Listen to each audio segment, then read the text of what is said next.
Hello and welcome to today's Confessions of a Global Changemaker. I bring to you another juicy, awesome superheroine who is really leading the way for kids all over the universe. Now, I want to introduce this fabulous woman because she is not only making a difference to the lives of the people that she's connecting with firsthand, but one of the beautiful, beautiful results of what she does, and I'm sure that you're going to resonate with this, is she supports them to go and change even more lives.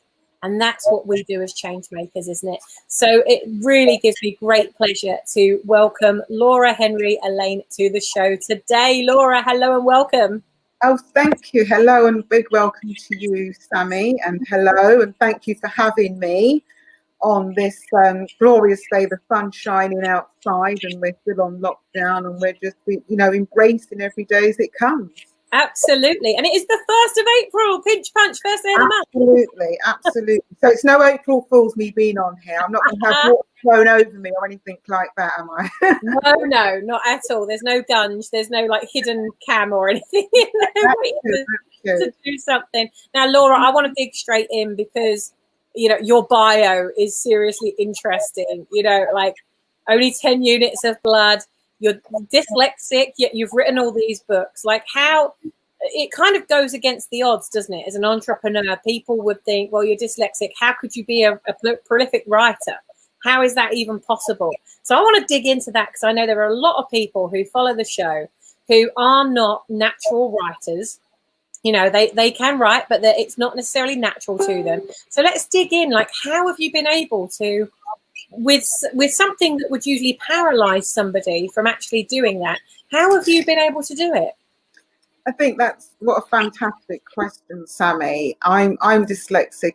At school, it was never recognized because I'm old. As you can see, I've got my 50 cup. I'll be 52 this year. 2 years old this cup. And so being dyslexic was never recognized back in the day when I went to school, 70s and 80s. It wasn't until I was in my mid-30s that it was officially recognized. But I always knew, sounds like a cliche, that there was something not right there.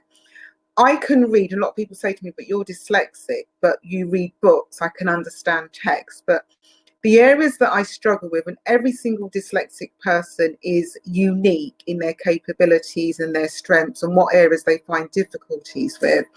Mine is in sometimes pronunciation. So if there's a word that I haven't read before or somebody's name, it takes me quite a long while to get to grips with that.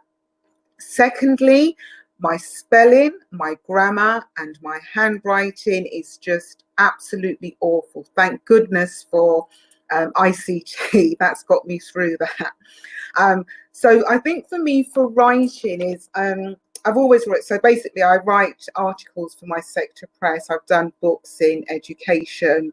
I've written the children's books that are now on the TV, Jojo and Gran Gran on BBC, CBeebies. And I think I do write, and I can write and write and write, and I can see the mistakes. Like I still get confused. There, where, now, no, etc. So what I would say is, as a teacher myself, I used to get really embarrassed writing because of the handwriting. But I feel, for me, is that I embraced my learning challenge, my learning disability, and I share that with others to say, okay, then this is for me, it's a challenge for me, but let's jump over it. Yes, sometimes it prevents me from doing certain things, but see it as a strength. And I feel that now people, that's why it's a really good question, are asking me, how did you write books? I think especially now when people are thinking they want to do a hobby, something they've had on their things to do list for many years they've never done. Well, I think there's a lot of people going to be saying, we've just been given this like 2 or 3 month break. Let's write that book that I've been thinking about. I would say if somebody is struggling what to write from your heart, write something that you're passionate about. So with my children's books, it was loosely based on the relationship I had with my grandmother. So write about something, write about your day-to-day job, write about, it could be something personal that you want to share, a bereavement, a divorce, if you've got a child who's got a disability, etc. And even if you write, you know, I hope this doesn't sound patronizing, even if you write one sentence a day, and then you've got it. For me, again, because I'm dyslexic, I'm quite creative, and sometimes I want to switch off my own mind. I always carry around a notebook. I have my phone on the note screen, so if I remember something, then I write it down and use time to think. You know, we're allowed one walk a day in the UK. I know we've got listeners who are around the world, but we've still got the one walk a day to think about something. And I don't mind if anybody wants to email me or touch base with me if they wanted to write. I can give some more suggestions around that, Sammy.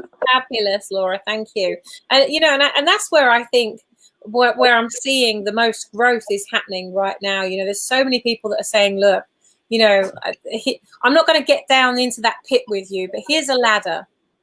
Here's a ladder, and I'll gladly support you. But you know, you've got to want it, and that's the thing is having the vision. You know, whether it's a book, a program, a mini course, you know, a system, a blueprint, whatever it is that you're creating as an entrepreneur, it has to start from that vision, doesn't it? And as you say, if you just start with one sentence, it's more than you had before. Exactly. We're hard on ourselves, aren't we, when we don't get done what we want to get done? We are hard, because I think I did a webinar yesterday with a group of colleagues. We were touching base around feelings, etc. And I think we need to give ourselves permission. It is okay. There's no right or wrong.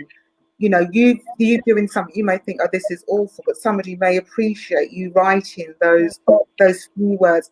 Share with your friends, share with your family. Sometimes I share more with my colleagues than I do with my friends professionally, because you know they work within my sector. Find somebody. I'm a firm believer on collaborating with others. I've got a skill in this, you've got a skill in that. Have a look through this. What do you think about this? And I think now we are coming together globally, where people are being really generous with their time and expertise.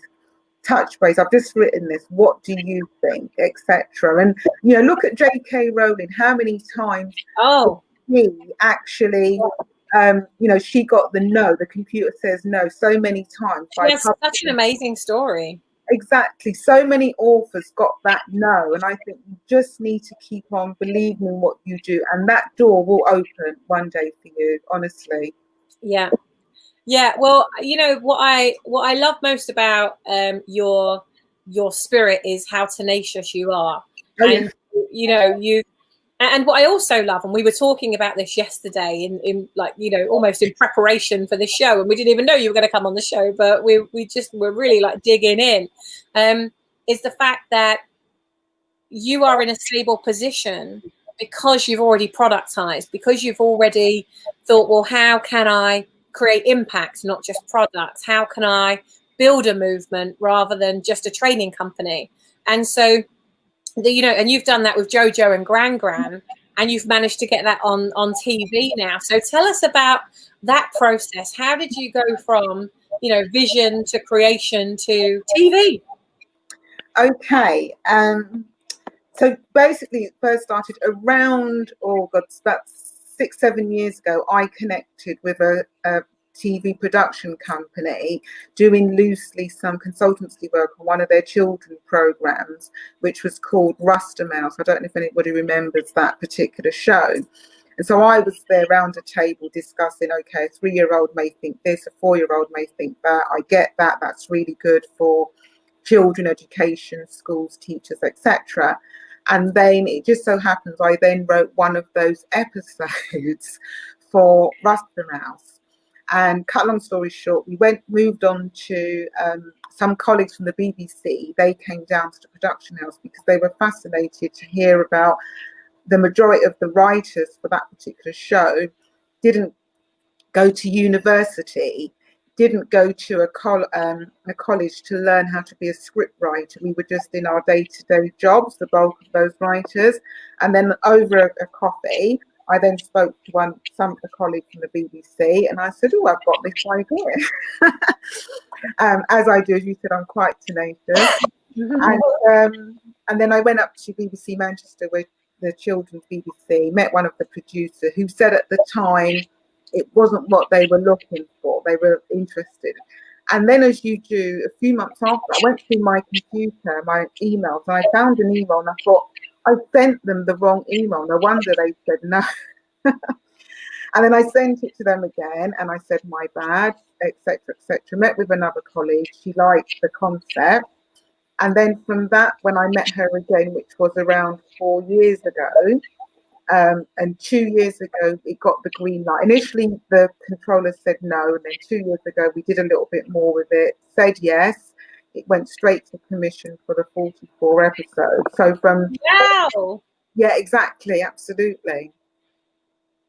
So you got 44 episodes as well. And how do you even go about creating that? Do they pull you in? Do you write it and they make it? Like, what's the process for something like that?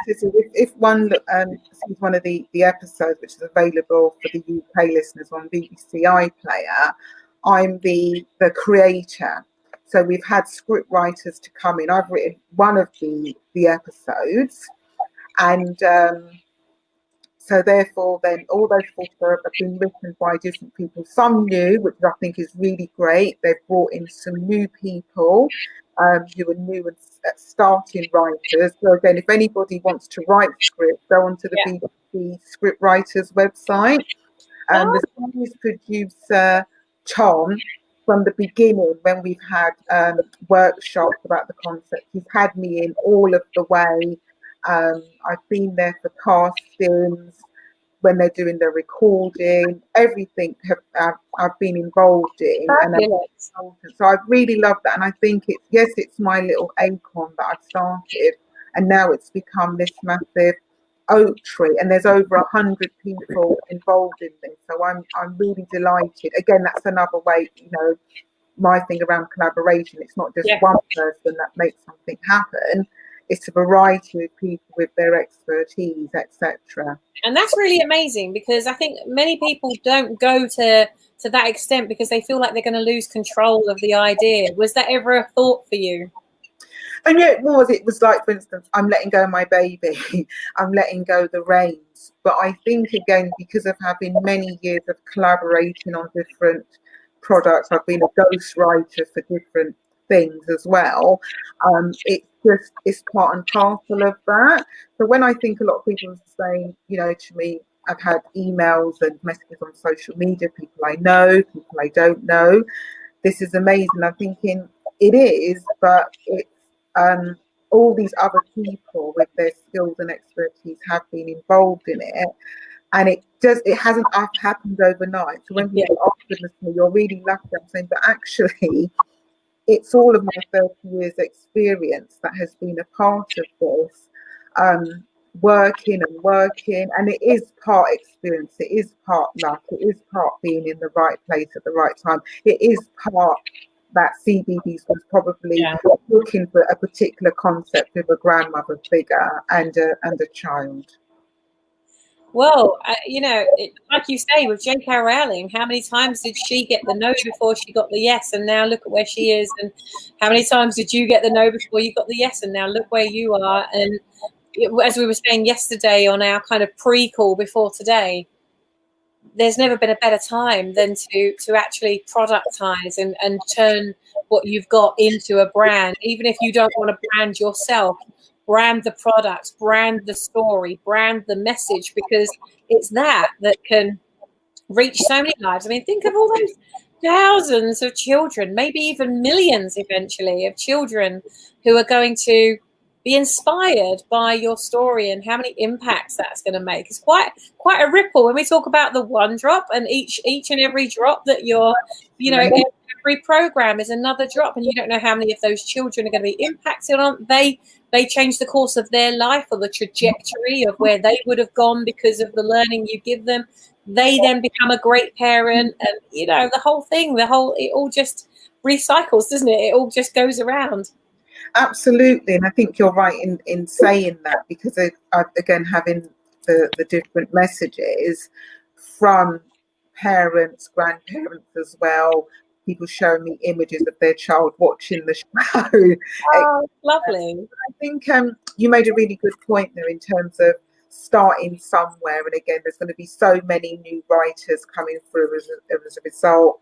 Not just in writing. I think if you've got a passion, it could be somebody's watching this who always wanted maybe to start, I don't know, a cake making business, to start doing something online. And what was interesting, I've been doing the Joe Wicks PE with Joe at 9 o'clock. It is for children, but adults are doing it as well, because it's a bit of, it gets me going in the morning. I think it's excellent. Part of the rhythm, the flow of my day. One of the things that he said was that, yes, millions of people are watching him now on YouTube from around the world. He's raised £80,000 for the NHS. He's given that charity. One of the things that he said that resonated with me, that he was famous for doing his the fitness and the cooking, etc. He went to the Department of Education, he went to the TV networks about this idea of going into schools, and they closed the door on his face. And look at him now. And he said, even if you put anything on YouTube, Facebook Live, anything live, and you have one viewer, that doesn't matter if you've got one or two, because as you said, it's a drop. They then tell a friend to tell a friend to tell a friend, and the next time you do it, you've got 10. The next time 50, the next time 100. So don't be disgruntled even if you want to write a blog or do anything, and one or two people read it. It doesn't matter. You've just got to keep on going. And the other, whatever your expertise or the genre that you're in, if you have all these blogs ready, it's a good time to think about different things. And say, for example, you could be a gardener on, who's watching this. So when they're talking about now anything to do with gardening or etc., if you're on social media, if any of the news outlets or the media has written about it, just tweet them and tag them to say, here's my blog. I've done that before, and somebody contacted me from Canada to do a radio show. So you just have to be, alert. Have it as, I think some people use social media for social, which I do as well. I use my Facebook silly account where I post silly things. But get on it in the morning. Treat at social media as your business, as you would do. So spend that time in the morning. What's the news of the day? What have I got that I can contribute? How can I use my voice to get out there? And then if you say something interesting, if it's on Twitter, people retweet it. If it's on Facebook, people will share it. And on Instagram and LinkedIn. And just do that. And I think even if you don't, because actually a lot of people won't believe this, I'm a naturally shy person. And even I think social media is brilliant for introverts. I mean, you can be anyone you want to be, can't you? Totally. And if you're not that way, use that to get your voice and your myth. There's going to be so many people now I know already who've been made redundant. My son's one of them because he's in visual effects. So again, concerts, that's gone straight away. So he's thinking now, what can I do? So if you're going to be made redundant, think about what you can be doing to restart your career. And I think even if you're, middle-aged like myself, we can still contribute. We can still have a voice. Absolutely. And I just love the innovation that's coming out right now. I'm seeing better communities. I'm seeing more care for each other. I'm seeing so much love. I'm seeing some brilliant ideas that are emerging. And these are things that people have been thinking about for a while. And it's almost like Corona has given them a kick up the butt to actually go and do the things they've been thinking about for ages. And now it's like, right, it's like the universe has spoken. It's like, we need you.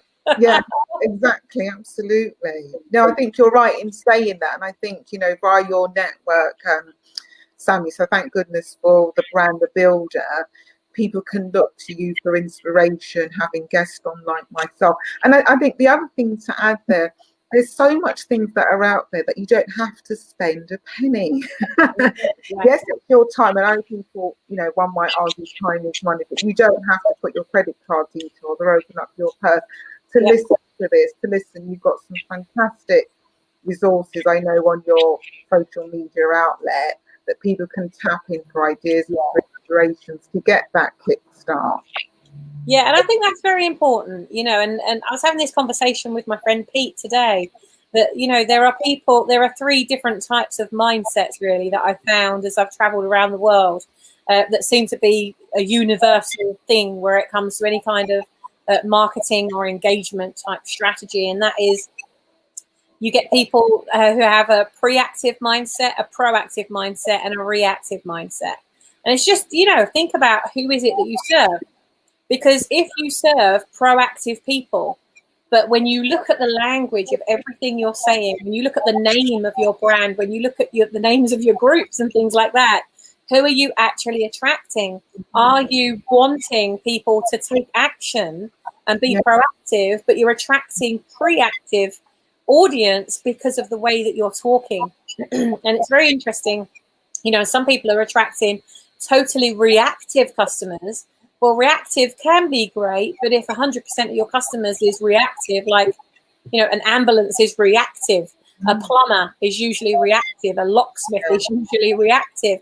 You know, they can charge a premium price because you're literally, you know, or a printer, you know, like you can pay a certain amount for your print a month in advance. You want it the day before, you're going to pay 2 or 3 times the price. So, you know, some reactive businesses can work around that. But if you're a speaker, a trainer, a consultant, a coach, somebody who is in the business of people, well, there's only so much of your time that you can spend on reactive emergency type care, isn't there? And so now I think it's a great time right now to reevaluate where, like, when you look at your funnel as such, don't like that word necessarily. I think I prefer heartbeat strategy. Like, how many times are you really giving your heart to somebody in a way that is going to make a difference to their life?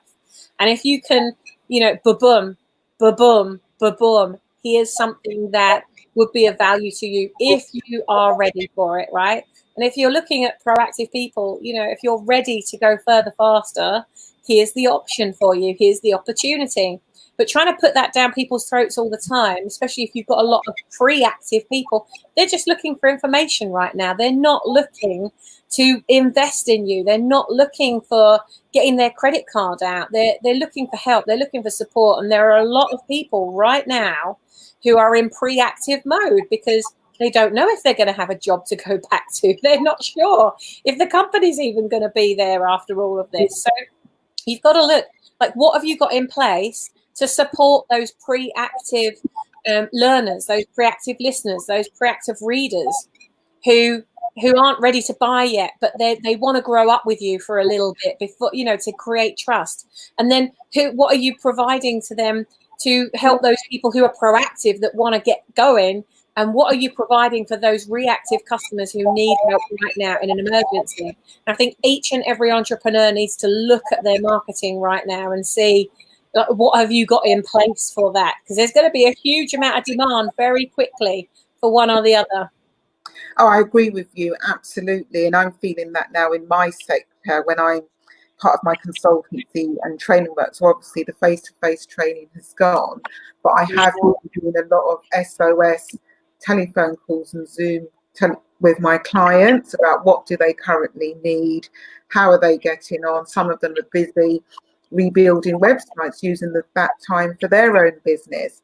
And one of the things that I offer is for anybody who wants to become a trainer and consultant, I offer one-on-one consultancy via Zoom or whatever mediums in place. And I think you're right in saying it's about then knowing who your client is, what do they need right now from you. And I'm all about relationships. It's very rare that I do a one-off piece of work. I've had clients that have been with me for 16 years and they dip in and dip out as and when they need me or where that demand is.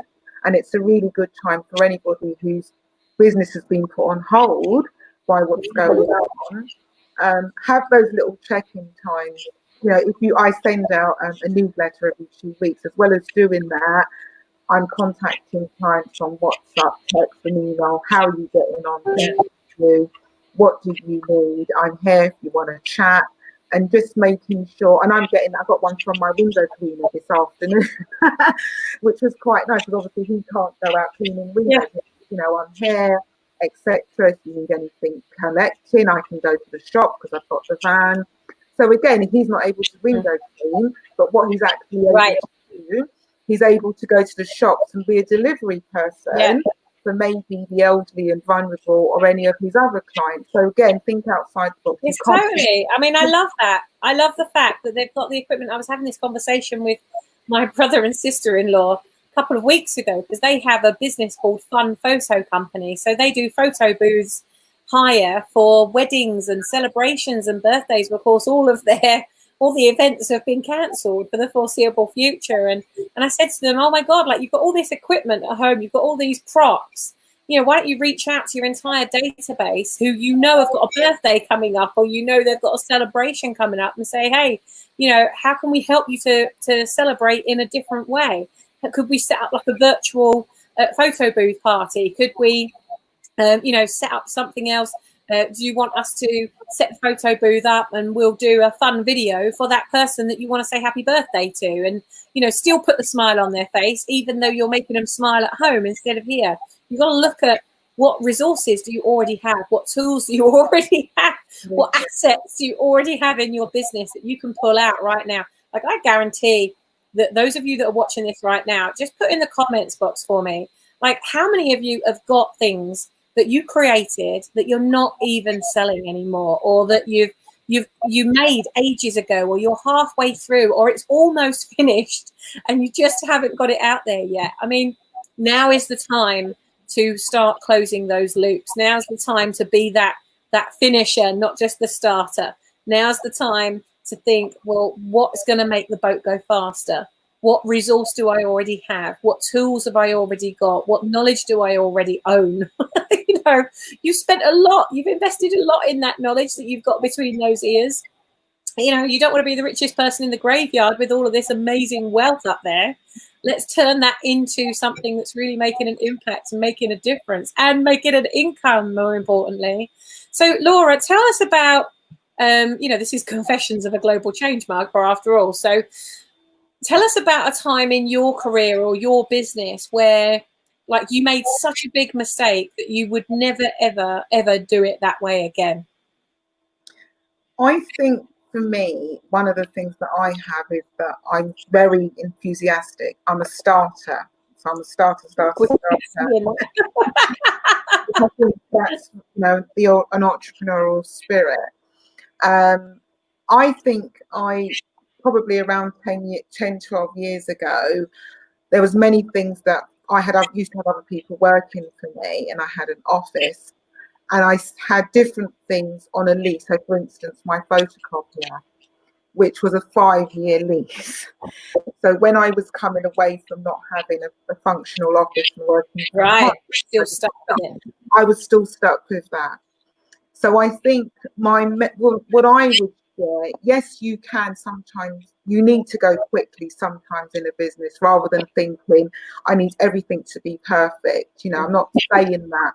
But if you are running very, very quickly because of the demand is there from clients and prospective clients coming through, just read the small print of contracts, that you're not tying yourself into anything that's going to be a huge financial debt in your cash flow coming up for years. Because actually it was only, I think, last year that I finished off paying for a photocopier that I didn't use, a franking machine, that was the other one.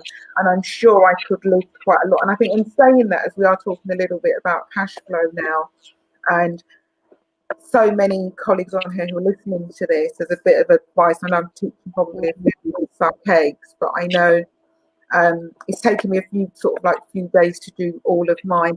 To go through all your personal and your professional accounts, bank accounts, look at all of your direct debits, your standing orders, and are they necessary now for you to have? If not, cancel. Get in touch. The banks have been really, really good, as we all know. For the UK viewers, your local authority, they have a hardship fund. There's reduction on council tax. You know, make contact. So many things out there for some of I know some entrepreneurs, a lot of freelancers who are going to be in financial difficulty. Just to take that time out, just to have that little review of your financials. Yeah, I agree. And as one of my mentors said to me, when I went through a whole business reset about 3 years ago, my business partner decided that this was my baby, not his, and so he was going to go off and kind of like, you know, do his own thing. And when he went off to do that, I remember thinking, oh my God, well, this business is just me now, and that's what, you know, hang on, I've got to reassess like what's going on in the business. And it was just because it was just me. I was the only then income earner, where there had been 2 income earners. Now it was just me. And I remember my mentor saying to me, Sammy, if it ain't a hell yeah, don't do it. Yeah. So, you know, like go through everything. And if it's not making the boat go faster, you know, like, you know, pay for membership, be a part of something that's growing your business, that's growing you, that's stretching you out of your comfort zone, that's giving you, you know, the community and the tools and the resources. Definitely, you know, invest in things like that because it's growing you. But things like this franking machine and the photocopier and stuff like that, you know, is that making the boat go faster? Probably not.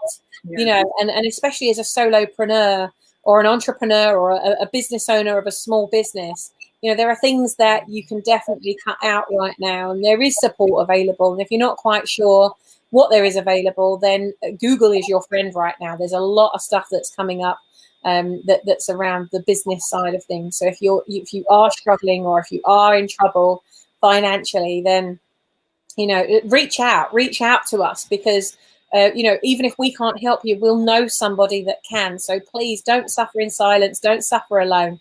That's why we do what we do, is to, you know, be that guiding light. And there's lots of things we don't know, by the way. We're not the guru, like be all and end all, but we learn when you ask us questions as well. So if there's something we don't know, we'll absolutely commit to finding it out for you. I think that's a really good share. We haven't actually had that one yet, Laura. On all the shows, we go live every day pretty much, and we haven't had that one on here yet. But it's a really practical, great advice that, you know, everybody talks about the visibility and the exposure, and you know, burnout is a big theme that's gone throughout all of this, and trusting your instincts is another big thing. But I think it is so true, you know, especially in a time like this. Andrew Priestley talked about it last week, I believe, where we were talking about, you know, how do you really get focused on the right money strategy right now. So, you know, if you haven't seen Andrew Priestley's show, definitely go back through this group or wherever you're watching this video right now, on YouTube, for example.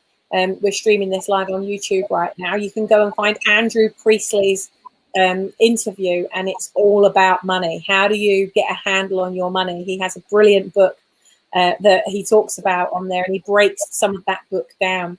So what's next for you then, my dear? Obviously, you've got this amazing TV show that's happening. You know, you're still consulting and supporting people in a virtual sense now. You know, where do you see your business going in like 10 years from now? Where are we going to see Laura is growing to?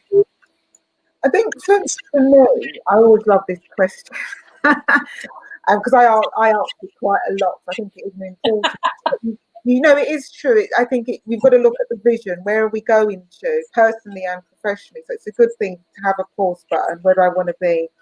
And I think for me, it's I still want to be consulting and to be training, because I love interactions. I love traveling. I've been to so many different countries that I would have never have done. I've been to Hawaii, New Zealand, a tiny island in South Korea, very, very tiny.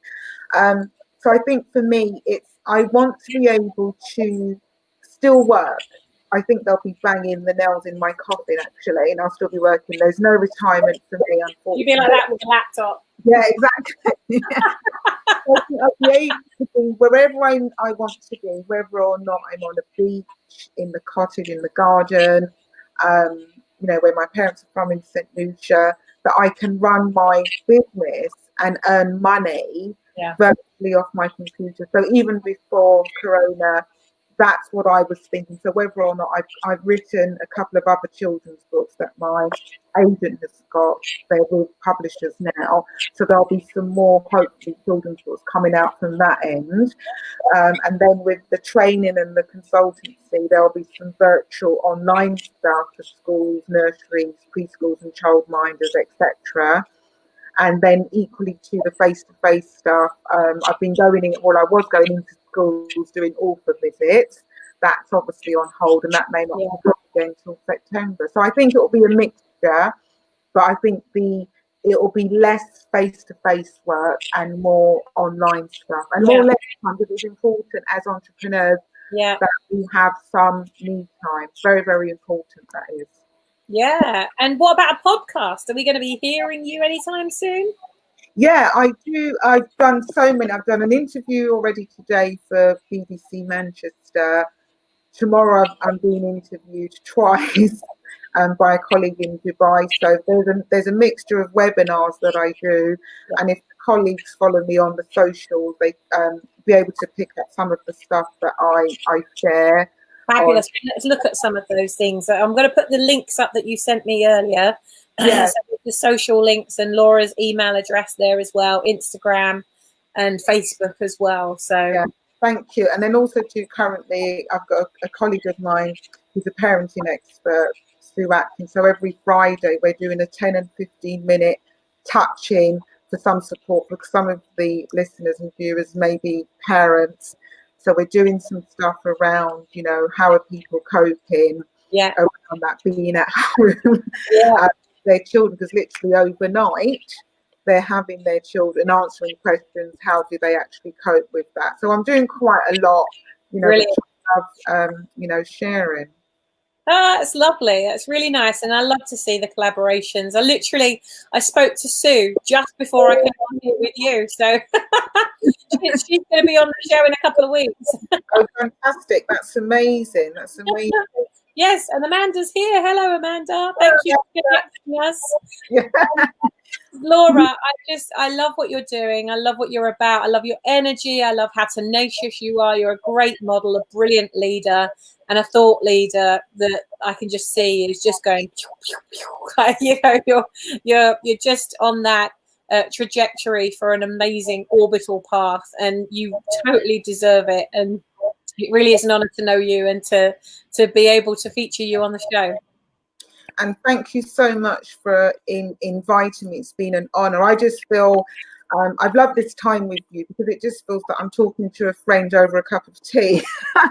Although I did actually, because I met you at Amanda's 50th, actually. I think we were in passing and busy, but I feel as if I've known you for as a kindred spirit, that I've known you for a long time. You meet people like that you feel that you've known for years and years, and hopefully we can continue the connections. And hopefully from this, anybody who always contacts me, I always respond. So please, I may not have the answer, but I will try to help you, because that's what I think we should be about. Let's try to serve from the heart, so it's heartfelt. So thank you very much.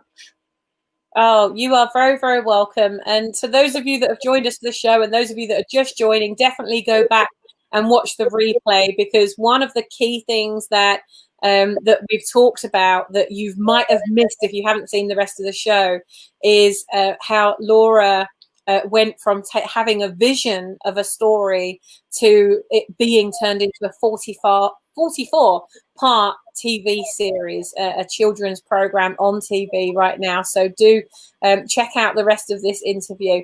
Laura, I wish you all the luck and love in the world, all the light, everything. I'm sending it all to you. Right back. You got it.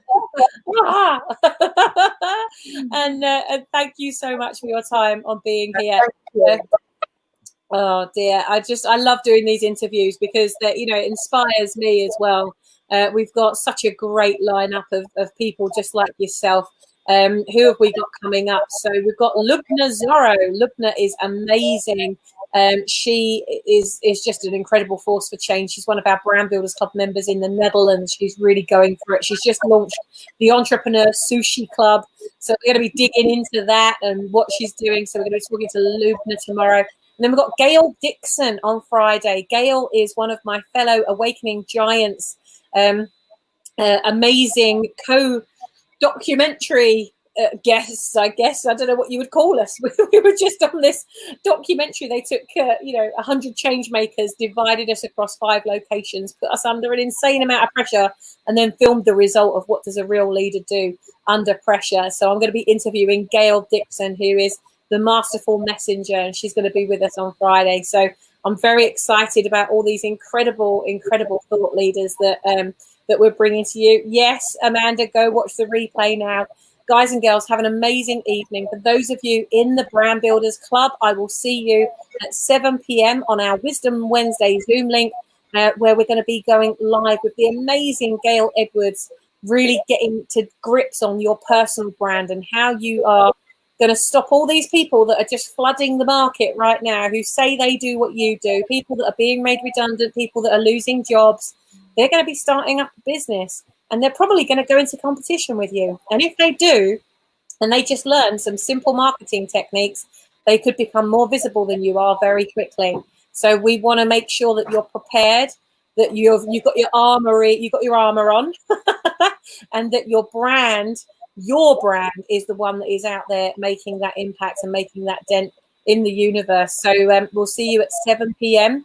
to go through that, and we're going to be hot seating brand builders. So we will see you there. Take care, everybody. Laura, thank you once again from my heart to yours. Mwah, mwah, mwah. Let's make sure we connect again outside here. And I'm going to listen to the other interviews as well, definitely. Yeah. Awesome. Well, you'll find them on YouTube. If you go to YouTube/How to Build a Brand, you'll find all of the series that we've run so far. And in fact, I think you'll really enjoy last night's one as well with Kieran Fletcher. He's built an extraordinary empire serving parents, teachers and children. So his was a really good one.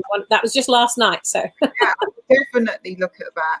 Take care. Thank you, Sammy. Thank you. Bye-bye. Big kiss. Bye-bye. Bye. Bye. Bye-bye, everybody.